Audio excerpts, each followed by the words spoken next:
do not believe Allah is competent to take charge of our affairs. We do not believe that Allah is enough for us. When you reach the moment in which you can trust Allah and you can resign your affairs to Him, and you are relaxed about the outcome, you will find yourself confident to do things you never did before. Why? You will find yourself taking risks, calculated risks that you never took before. Why? Because you trust, I have to just take the plunge and Allah will guide me to the pearls in the sea. Many of us, we want to from afar look at the sea, theorize about the beauty of the pearls, talk about the pearls with our friends, and imagine somehow that they will manifest itself. But it is only he who is ready to take the plunge, dive in, take the risk, hold your breath, and make an attempt. It is only they who will get the pearls in the end. Imam Shafi'i makes this point when he says, بِقَدْرِ الْكَدِّ تُكْتَسَبُ الْمَعَالِي وَمَنْ طَلَبَ الْعُلَى سَهِرَ اللَّيَالِي وَمَنْ رَامَ الْعُلَى مِنْ غَيْرِ كَدٍّ أضاع العمر في طلب المحال تروم العزة ثم تنام ليلا يغوص البحر من طلب اللآلي. He says, if you think that you want to reach high places but you want to snore at night, you're never going to get there. Don't you see that in order to get pearls, people have to dive deep into the sea? It takes tawakkul in order to take such risks. How do we actually achieve this trait of trusting Allah subhanahu wa ta'ala with our affairs? And how do we rise in the ranks? The first step is you need what we call wakil glasses. What are wakil glasses? Every incident that happens in your life, the way you look at it and the way you interpret it, this alone can change your life completely. How you describe what's happening to you and how you understand it and how you frame it is half of the journey of the soul. Something bad happens to you. Your mother passes away, your father passes away, you lose your wealth in an investment, you go through a divorce, you go through a challenge at work, somebody's taken you to court for something you never did. You're going through some challenge in life. The first thing to do is when you look at this, to remember Allah is my wakil. The one who sent this to me is my agent, my trustee, the one I have trusted all of my affairs to. He is the one who's put me in this situation. Who is going to take me out? The one who put me in can take me out. If He willed it for me, it is the best thing for me. This is the first way to frame the situation.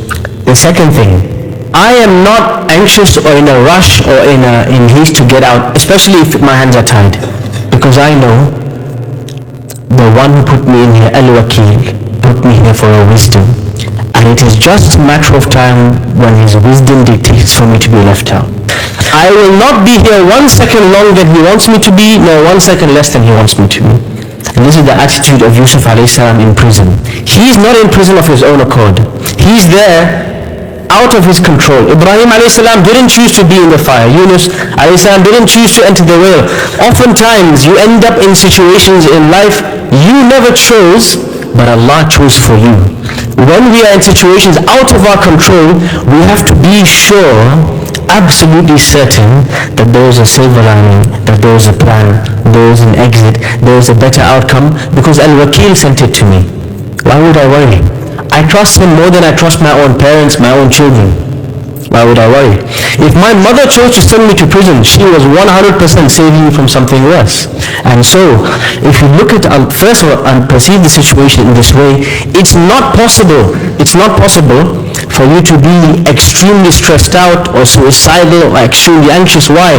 You're reminding yourself, Hasbi Allah wa ni'mal wakil. I trusted myself and my affairs and my day-to-day situation to the best agent, the best trustee. Why should I worry? We have to realize our control is fake, it's an illusion.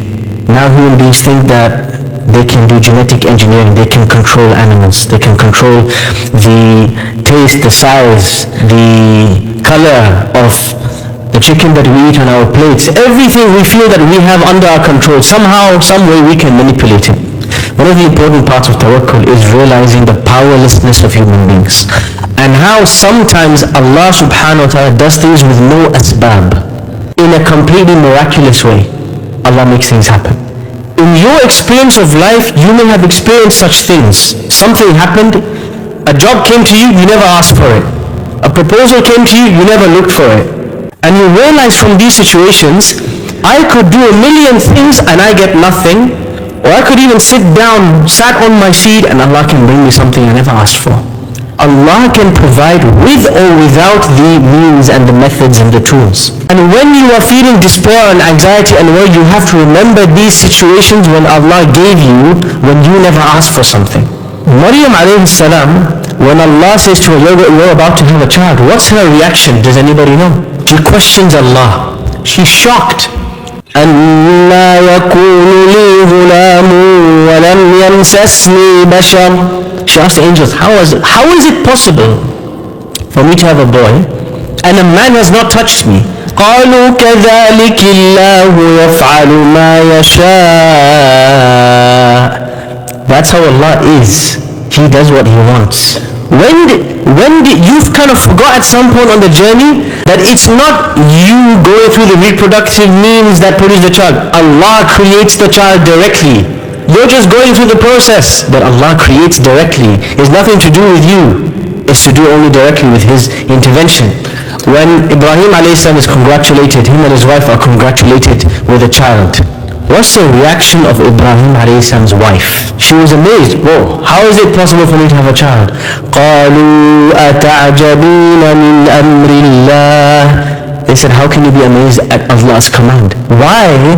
Because just like Maryam alayhi salam, just like the wife of Ibrahim alayhi salam, we get used to the idea that it's my CV that brings the job, and it's this reproductive process that brings the children, and it's these steps is what brings a child, and we are shocked at the idea it can come with no steps. And this is the second way to increase your tawakkul, to remember the stories of people and the stories in your own life when things happened without you trying, without you seeking, without you going out of your way. Allah brought it to you.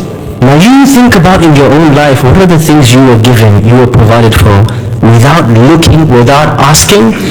If you think about those things, every time something goes wrong in your life, every time you're stuck in a process, I'm trying to look for a wife, I can't find a wife, I'm looking for a job, I'm stuck, and you feel anxious about it, remember Allah has provided for you with nothing.